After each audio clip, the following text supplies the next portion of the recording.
একাধিকবার পরিবর্তন করা হয়েছে বাংলাদেশ ও পাকিস্তান মধ্যকার সিরিজের সময়সূচি। তবে সবশেষে এবার চূড়ান্তভাবে বাংলাদেশ ও পাকিস্তান সিরিজের সময়সূচি প্রকাশ করেছেন পিসিবি।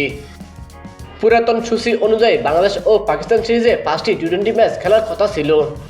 তবে বিসিবির অনুরোধে নতুন সূচিতে বদল এনেছে পিসিবি। 5 ম্যাচ টি-20 বদলে 3 ম্যাচে টি-20 সিরিজ খেলবে বাংলাদেশ ও পাকিস্তান। সিরিজে 3টি ম্যাচই অনুষ্ঠিত হবে বাংলাদেশ সময় রাত 8টা 30 মিনিটে। সবশেষ আরব আমিরাতের বিপক্ষে 2-1 ব্যবধানে সিরিজ হেরে ব্যাকফুটে রয়েছে বাংলাদেশ। অন্যদিকে পাকিস্তানি স্কোয়াডে বেশ কিছু সিনিয়র খেলোয়াড়দের বাদ দিয়ে স্কোয়াড ঘোষণা করেছে বিসিবি। সব মিলিয়ে বাংলাদেশ ও পাকিস্তান সিরিজে বেশ প্রতিদ্বন্দ্বিতা হবে বলে আশা ভক্ত সমর্থকদের। বাংলাদেশ ও পাকিস্তান সিরিজের প্রথম টি-20 অনুষ্ঠিত হবে 28 মে। বাকি 2 ম্যাচ অনুষ্ঠিত হবে 30 মে ও 1 জুন।